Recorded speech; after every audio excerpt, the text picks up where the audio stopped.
What's going on everyone, Mike here, and in this video we're pitching the new Samsung Galaxy S5 against last year's flagship, the Galaxy S4. The truth is, not much has changed on this new generation. Samsung implemented a dreadful incremental upgrade policy with the S5. They slightly revamped the exterior, they upgraded the hardware and software, they've added a few new features and tweaks, and voila, a new product. But is the Galaxy S5 a much improved smartphone over the S4? And is it worth the upgrade if you already have the 2013 version of the Galaxy Heavyweight? Well, stick with me for the next few minutes and you'll find out. For starters, if you're a Galaxy S4 user, you might not appreciate that the Galaxy S5 has grown in size. It's both taller, wider and thicker, and it's about 15 grams heavier as well. At the same time, you'll probably like how the S5 feels in hand, especially if you sport your smartphones naked, without any sort of bumpers on them. And that's because Samsung ditched the glossy hyperglazed plastic finishing we've seen on the S4's back for a softer, dimpled finish which resembles artificial leather. Now, don't get me wrong, the S5's rear plate is still made from plastic, but it feels better and makes the phone much grippier. The lateral chrome plastic strips have been slightly redesigned on the S5 as well, and the phone has an overall rectangular shape with less rounded corners. In other words, it borrows many design elements from the Galaxy Note 3. However, the S5 is IP67 certified, dustproof and water resistant, while the S4 was not. As a result, the USB 3.0 port on the lower lip is now covered by a plastic cap, and the removable rear plate has some rubber seals on the interior meant to protect the battery, card trays and connectors. That aside, the S5 packs the same ports and buttons as the S4, in pretty much the same places around the edges. It features the camera on the back, and just under it there's a new heart rate sensor, which pairs with an upgraded version of the S Health app for more advanced activity tracking. On top of that, it's worth noting that the speaker is still placed on the S5's rear, like on the S4, and the sound quality has not been skewed by the waterproofing. However, at higher volume, the entire backplate vibrates strongly on this new phone, which can get quite annoying. Flipping the phones up, you'll notice fairly similar front faces on the two, with the screens taking much of the real estate here. The S5 does pack a slightly larger 5.1-inch screen though, as opposed to the 5.0-incher on the S4, but that alone does not justify the size bump. No, the lateral bezel is also wider on the S5 and the chromed rim around the glass a bit more pronounced. I appreciate the latter, as it will keep the screen safe from scratches when facing the phone down, but not the former. Getting more in depth with these screens, we'll find AMOLED panels on both Samsung smartphones with their pros and cons. The pixel density difference is marginal, as both sport the same 1920 by 1080 pixel resolution. However, I did note that the S5's panel is brighter and displays somewhat more natural colors. Having the professional photo mode selected on both of them, reds do look deeper on the S5 and whites do look cleaner. In other words, while on paper these two screens seem nearly identical, having them side by side shows a slight improvement for the new Galaxy S5. Screens aside, you'll find cameras, sensors and notification LEDs on both these phones' front faces, while below the screen sit the physical home buttons, flanked by two capacitive controls. Back to the right on both of them, and menu to the left on the S4, but multitasking on the S5, which brings the new Samsung's controls closer to stock Android.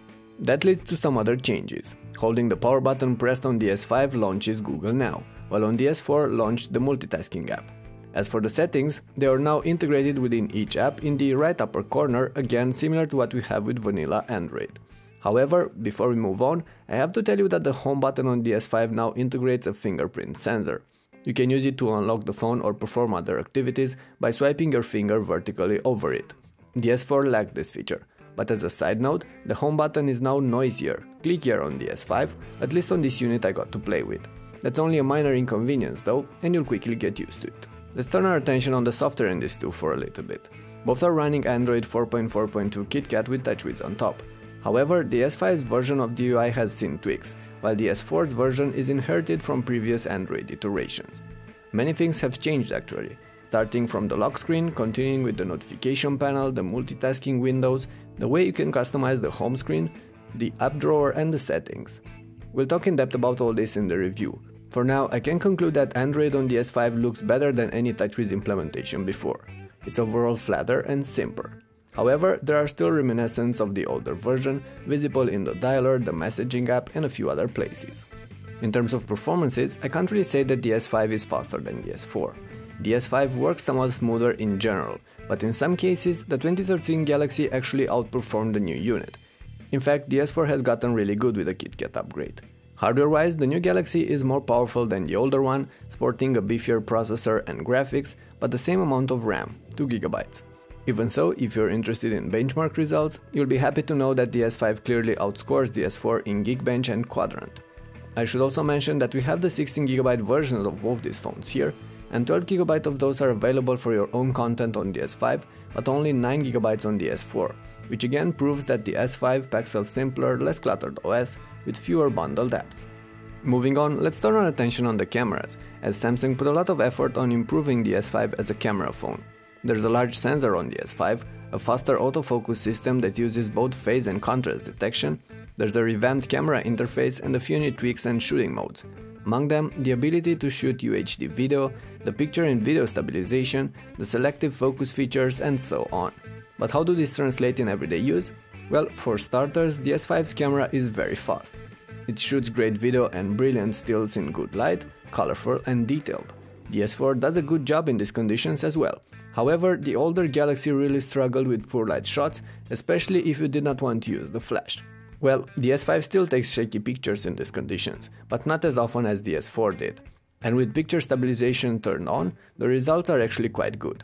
Anyway, I'll add some real size pictures and side-by-side comparison in the written post on TLBHD, you'll find the link in the description below. Last but not least, there's the battery life. Samsung squeezed a slightly larger battery inside the S5, and they claim that the new phone will last 10 to 20% longer than the S4 each charge. I've got more or less the same results in practice. With average use, these phones will get you through the day and usually last till the end of the second day. If you'll push them, and especially if you'll pump up the screen's brightness, you should not expect more than 4 hours of screen time from the S4 and about 4.5 from the S5. Alright, time to wrap this up. All these things mentioned before add up to a single conclusion. The S5 does improve many of the S4's aspects and does offer a handful of new features and tricks. But there's nothing groundbreaking about it. There's no major change. In many ways, it looks like Samsung borrowed Apple's strategy, and the new Galaxy feels more like an S4S than an S5, as others have said before me. However, that's not unexpected and is not necessarily a bad thing either, as this new Galaxy has pretty much all it needs to stand proud next to its rival in 2014, but many of you might have expected more from it.